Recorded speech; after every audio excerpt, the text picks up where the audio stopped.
ወቅቱም ጥር 9 1943 ነበር። ቦታው ደግሞ ኒውዮርክ ሆቴል። አንዲት የጽዳት ባለሙያ ለተለመደው ስራ ወደ ማደሪያ ክፍል 3327 ስትገባም ያልጠበቀችውን አስደንጋጭ ነገር ተመለከተች። ከ10 ለሚበልጡ ዓመታት የሆቴሉን ማደሪያ ክፍል ተከራይተው ቤታቸው አድርገው የቆዩት የ86 ዓመቱ አዛውንት ሕይወታቸው አልፏል። በእርግጥም የዓለም ብርሃን የነበረው ሰው በዚህ መልክ ብቸኝነት እያሰቃየው በድህነት ተቆራምዶ ሕይወቱን ያጣ ምስኪን መሆኑ ልብ ይነካል። ምጡቁም ኒኮላስ ቴስላ በመጨረሻ ዓመታቱ ደረቅ ብስኩቱን በሙቅ ወተት እያላመ ሕይወቱን ለማቆየት ሲታገል የቆየ ነው። በዛም የብቸኝነት ጊዜውም በአልጋ ክፍሉ በረንዳ ላይ የሚያርፉ እርግቦችን ከብስኩቱ ላይ ቀንሶ መመገብ ይወድ ነበር ይባላል። የዛሬው ባለታሪካችን ቴስላ ማለት ታሪኩ ደብዝዞም የቆየ ነገር ግን በሰው ልጅ የዕለት ተዕለት ሂደት ውስጥ ትልቅ አበርክቶን የሰጠ ግለሰብ ነው። ስልካችሁን ከሶኬት ጋር ስታገናኙም፣ መብራት ስታበሩ አሊያም የቤታችሁን ማቀዝቀዣ ስትጠቀሙም ቴስላ ማሰባችሁ ግዴታ ይሆናል። ከዓለማችን የምንጊዜውም ታላላቅ የፈጠራ ሰዎች አንዱ የነበረው ቴስላ ስራው ሁሉ ተደብቆ ቤሳቤስቲን አቶ ሕይወቱም በአሳዛኝ ሁኔታ ያለፈ መሆኑም ነገሩን ልብ ሰባሪ ያደርገዋል። የዛሬ ባለታሪካችን የተወለደው ክሮሺያ ውስጥ በምትገኘው ስሚልጃን በምትሰኘው ከተማ ሐምሌ 10 1856 ነበር። እሱ ሲወለድ መብረቅ የቀላቀለ ከባድ ዝናብ ይጥል ነበር ይባላል። በወቅቱም አዋላጇ ሴት የልጅ ጨለማ ነው ስትል እናትየው በቁጣ አይ እሱ የብርሃን ልጅ ነው የሚሆነው ስትል በቁጣ መመለሷ ይወሳል። የቴስላ እናት ስሜታዊ ነገር ግን ተራ የሚመስል ድንገተኛ ምላሽ ያኔውን ጨቅላ ቀሪ ዘመኑን ሙሉም ሲከተለው ኖሯል። ገናም በልጅነት ዕድሜው በብርሃን ብልጭታም ታጀቡ ራእዮች የመመልከት አቅም እንደነበረውም ተደብቆ የቆየው ታሪክ ይናገራል። በውስጡም የተቀበረው ራእይም የተለያዩ አይነት ፈጠራዎችን በዝርዝር እንዲቀምር እንዳስቻለውም ይገለጻል። በ1919 በተጻፈው ሀተታም የተለያዩ የፈጠራ ዲዛይኖችን በአእምሮ ስሎና ቀምሮ እንደሚጨርስ ገልጾ ነበር። የእኔም የፈጠራ ቁሶች በውስጤ እንዳሰብኳቸው የሚሰሩና ሙከራዎችም ባቀድኩት መልኩ የሚሄዱ ናቸው። ባለፉት 20 ዓመታት ከዚህ የተለየ ነገር አልተከሰተም ብሎ ነበር። ሰላም ጤና ይስጥልን የአሪፍ ሚዲያ ቤተሰቦች፣ ዛሬ በታላቁ የፈጠራ ሰው ኒኮላ ቴስላ ሕይወት ላይ ትኩረት አድርገን ከዚህ ቀደም ያልሰማችኋቸውን መረጃዎች የምናደርሳችሁ ይሆናል። ይህንን ቪዲዮ ላይክ፣ ቻናላችንን ሰብስክራይብ፣ ሁሉም ማራኪ መሰናዶቻችን እንዲደርሳችሁ ደግሞ የደወል ምልክቱን መጫናችሁን አትርሱ እያልን ወደ ጥንቅራችን አመራን። በድጋሚ ቸር ቆይታን ተመኘ።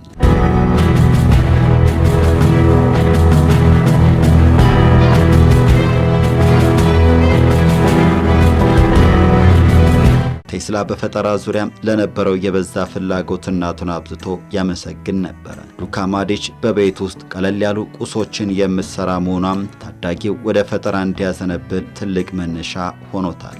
ቄስ የነበሩት የቴስላ አባት በበኩላቸው ልጃቸው የእሳቸውን ፈለግ እንዲከተል ቢሹም እሱ ግን ምርጫውን ምህንድስና አድርጓል። ቴስላም በልጅነቱ ከባድ የኮሌራ በሽታ ይዞት ለሞት መቃረቡን ተከትሎም ከዳነላቸው ወደ ምህንድስና ትምህርት ቤት እንደሚያስገቡት ስለት አስገብተው ነበር ይባላል። በዛ መንገድ በኦስትሪያ የሚገኝ አንድ ትምህርት ቤትን ከተቀላቀለ በኋላ ከሌሊት 9 ሰዓት አንስቶ እስከ ምሽት 5 ሰዓት ያለ እረፍት ራሱን ለማብቃት ይሞክር ነበር። መምህራኖቹም ቴስላም በእረፍት ማጣት ሊሞት ይችላል የሚል ፍራቻ ነበራቸው። በብዙዎች ዘንድ የሌለ ያማረ አእምሮን የታደለው ቴስላ ግን በጭንቅላቱም ካልኩለስን ያህል ከባድ ቀመር በቀላሉ መስራት የሚችል ነበር።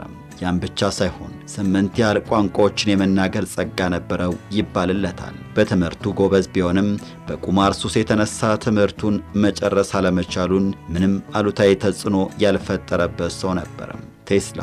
በወቅቱም አውሮፓን አካሎ በመጨረሻም በቡዳፔስት በሚገኝ የስልክ ኩባንያ ውስጥ በኤሌክትሪክ ባለሙያነት ለመቀጠር በቅቶም ነበር። በከተማው በሚገኝ አንድ የመዝናኛ ፓርክ ሲጓዝም ከአማራጭ የኮረንቲ ፍሰት ወይም ኦልተርኔቲቭ ከረንት ኤሌክትሪክ ማመንጨት የሚቻልበትን መላ ያገኘ አይነት ስሜት ተሰማው። ፈጠራው ዓለምን መቀየር የሚችል ታላቅ የፈጠራ ሂደት ነበር። ከዛም ቴስላ በ1882 ፓሪስ ይገኝ በነበረው የቶማስ ኤዲሰን ኤሌክትሪክ ኩባንያ ተቀጥሮ መስራት ጀመረ። በመጀመሪያም የውስጥ መብራቶችን የመስራት ኃላፊነት የተሰጠው ቢሆንም አቅሙን የተረዱት አለቆቹም ውስብስብ ስራዎችን እንዲሰራ ያደርጉት ጀመረ። ዲናሞና ሞተሮችን ሞዴሎችን ማዘጋጀትና መገንባት ከስራዎቹ መካከል ነበሩ። ከዛም በመላው አውሮፓ በሚገኙ የኩባንያው ቅርንጫፎች እየተዘዋወረ ችግሮችን ለመፍታት ሲሰራ ቆይቷል። ከሁለት ዓመት በኋላ 1884 በኒውዮርክ በሚገኝ የኤዲሰን የማሽን ሥራ ላይ እንዲሰማራ አለቃው ጥሪ ያቀረበለት። እሱም ተስማምቶ በጀልባ ጉዞ ከመሰረቅ የተረፈችውን 4 ሳንቲም ይዞ አሜሪካ ገባ። ቴስላ ገና ከመነሻው የኤዲሰንን ትኩረት ያገኘ መሆኑን መረጃዎች ያመለክታሉ። ኤዲሰን በፈጠራ ባለሙያው በመደነቅ እኔ ብዙ ረዳቶች ነበሩኝ፣ ነገር ግን ከሁሉም የበለጥከው አንተ ነህ እንዳለውም ይነገርለታል። የዛ አይነቱ መደናነቅ ግን ብዙ ያልቆየ ሲሆን ሁለቱ ሰዎች በአጭር ጊዜ ውስጥ መራር ጠላት የሆኑበት ሂደት ተፈጥሯል። የኤሌክትሪክ ኃይል በምን መልኩ ተጠራቅሞ ከሚታሰበው ስፍራ ሊደርስ ይገባል በሚለው ሂደት ላይ ስምምነት ያልነበራቸው መሆኑም የነገሩ መነሻ ነው። የኤዲሰን ፍላጎት የቀጥታ ኮረንቲ ፍሰት ወይም ዲሲ የሚሰኘው ላይ ያተኮረ ሲሆን ቴስላ በበኩሉ የኤሌክትሪክ ኃይል አቅጣጫ በየጊዜው የሚቀይርበትን የኤሲ ፍሰት የሚፈልግ ነበር ይባላል። ቴስላም የኮረንቲ ፍሰት መቀየር ተረጋጋ የኤሌክትሪክ ፍሰት እንዲኖር የሚያደርግ ነው የሚል እሳቤ ነበረው። የዛ አይነቱ የኮረንቲ ፍሰት ብዙ ኃይልን የሚያቀርብና ረጅም ርቀት መሸፈን የሚያስችል እንደሆነም ቴስላም ከሁሉም ቀድሞ ገብቶት ነበር። ተቀያሪ የኮረንቲ ፍሰት ወይም ኤሲም ለቤቶችና ለትልልቅ ቁሶች የኃይል ምንጭ መሆኑ መቻሉ ቴስላ ለነገሩ ትልቅ ትኩረት እንዲሰጥ አድርጎታል። ዲሲ የሚሰኘው የኮረንቲ ፍሰት ባለበት ውስንነት የተነሳም ለእጅ ባትሪ አይነት ቁሶች ብቻ የኃይል ምንጭ ሆኖ አገልገሉ የፈጠራው ሊቅ የሚያስደስት አልነበረም። ኤዲሰን በአንጻሩ የሁሉም የዲሲ ፈጠራ መብቶች በእጁ ይዞ የነበረ በመሆኑም የኤሲ ኮንቲ ፍሰት ወደ ሥራ እንዲገባ ፍላጎት አልነበረውም። በሁለቱ ሰዎች መካከል በተፈጠረው አለመግባባትም የተነሳ ቴስላ የተለያዩ የማሻሻያ ብሎም የፈጠራ ስራዎች እንዲከውን ከተደረገ በኋላ ክፍያ ይከለከል እንደነበረም ይወሳል።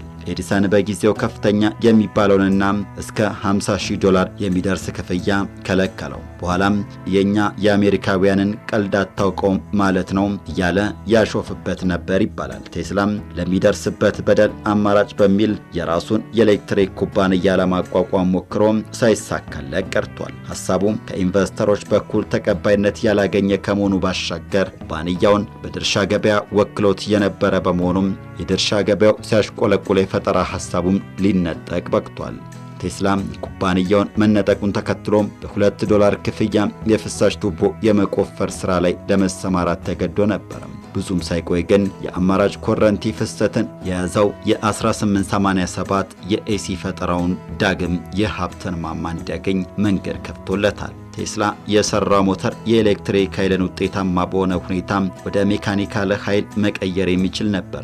ለፈጠራው የባለቤትነት መብት ካገኘ በኋላም በቀጣዩ ዓመት በአሜሪካ የኤሌክትሪክ ምህንድስና አውደ ርዕይ ላይ አቅርቦታል። በወቅቱ በኤሌክትሪክ ገበያው ትልቅ ሚናን ይጫወቱ ከነበሩ ግለሰቦች አንዱ የነበረው ጆርጅ ዌስቲንግሃውስ በፈጠራው ቀልቡ ሊሰረቅ በቅቷል። የቴስላ ፈጠራ በኤሲ ዘርፍ ላይ የኤዲሰንን የዲሲ ፈጠራ እንደሚቀናቀን ያመነው ግለሰቡም ከቴስላ ጋር አብሮ የመስራት ስምምነት ለመፈራረም አይኑን አላሸም። ከዛም ቴስላም የፈጠራ መብቱን ከ$60,000 ለዌስቲንግሃውስ የሰጠ ሲሆን ድርሻና መሰል መብቶችን ለማግኘት የበቃበትን ጎስ ያለ ስምምነት ተፈራርሟል። ዌስቲንግሃውስ በአሁኑ ምንዛሬም $50,000 በያኔው ደግሞ $2,000 ወራዊ ደሞዝ ቴስላን በአማካሪነት ሊቀጥረው በቅቷል።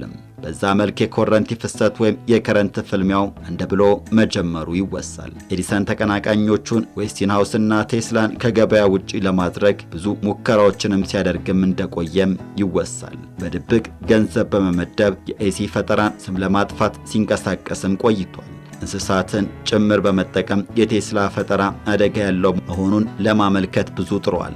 ከዛ ሁሉ የስም ማጥፋት ሙከራ በኋላ ግን ነገሮች ለዌስቲንግና ቴስላ የሰመሩ መስለው ታይተዋል። ሁለቱ ግለሰቦች በስራዎቻቸው የኤሲ ፈጠራ የመጪው ጊዜ ውጤታማ ግኝት መሆኑን ሰፊው ሕዝብ እንዲያምን ያስቻለ ሂደትን ለማሳካት በቅቷል። በናያጋራ ፏፏቴም የመጀመሪያውን የኤሲ ኃይል ማምረቻ ፋብሪካ ለመገንባት መቻሉም ትልቅ ጅማሮ ነበር። የቴስላ የኃይል ማመንጫ ጣቢያ ከይታማ ሆነው የኒውዮርኳም ቡፋሎን መብራት በመብራት ለማድረግ በቅቷል። የኃይል ማመንጫው ግንባታም ቴስላ በታዳሽ ኃይል መስክ ቀዳሚው እንዲሆን የሚያስቻለ ነበር። ዌስቲንግሃውስ እና ቴስላ የኤሲ እና ዲሲ ጦርነትን በድል ቢቋጩም ግን በሂደት ከባድ ችግር ተፈጠረ። በሚሊዮን ዶላሮች ዋጋ የነበረው ኩባንያ ከፍተኛ ኪሳራ ላይ የወደቀበት ሂደት ተከሰተ። በ1897 ዌስቲንግሃውስ ወደ ቴስላ በማምራት ኩባንያውን ለማዳን ሲል የነበረውን የባለቤትነት ድርሻ እንዲያነሳለት ጠየቀው። ቴስላ በውስጡ ከፍተኛ ርህራሄ የነበረው ሰው በመሆኑም ውሉን ለመሰረዝና ባለቤቱን ለማንሳት ብዙ ጊዜ አላስፈለገውም። ያም ብቻ ሳይሆን ቴስላም ማንም በእሱ ላይ በማያምንበት ሰዓት ከጎኑ መቆም የቻለው ዌስቲንግሃውስ ውለታ ለመመለስ ሲል የባለቤትነት ድርሻውን አስረከበ። በወቅቱም አሳልፎ የሰጠው የባለመብትነት ክፍያ በዛሬ የገበያ ዋጋ 300 ሚሊዮን በያኔው ደግሞ 12 ሚሊዮን ዶላር እንደሚሆን ይገለጻል። ቴስላ የነበረውን የባለመብትነት አማራጭ ይዞ ቢቀጥል እጅግ ሀብታምና የመጀመሪያው የቢሊዮን ዶላሮች ሰው ሊሆን ይችል እንደነበረም ይወሳል። ይሁንና ግን የእሱ ደግነት በዌስቲንግሃውስ ከከባድ አዘግት እንዲወጣ በማድረግ ታድጎታል። ዌስቲንግሃውስም ከስራ ባልደረባው ዘንድ ላገኘው ቀና ምላሽ $216,000 ወይም በአሁኑ የገበያ ዋጋ 60 ሚሊዮን ዶላር ክፍያን እንደፈጸመለት ይነገራል። ቴስላም ባገኘው ገንዘብ አቅሙን አደርጅቶም በኒውዮርክ የተለያዩ ቤተ ሙከራዎችን ለመክፈት በቅቶ ነበር። ቤተ ሙከራዎቹም ያኔው ምርጥ ወዳጁና ታላቁ አሜሪካዊ ጸሐፊ ማርክ ትዌን ጭምር የተጎበኙ ነበሩ ይባላል። ወቅቱም እጅግ ብዙ ፈጠራዎችን መከወን የቻለበት ሲሆን በሕይወት ዘመኑ በአጠቃላይ ከ300 በላይ ፈጠራዎችን ማስገንዘብ እንደቻለ ይነገራል። የኒኦን ብርሃን ለተሽከርካሪዎች የሚሆን የቴስላ ተርባይን ብሎም ደግሞ በጨረር ዘርፍ ላይ የኤክስሬይ ቴክኖሎጂ ከፈጠራዎቹ ግንባር ቀደሞቹ ናቸው።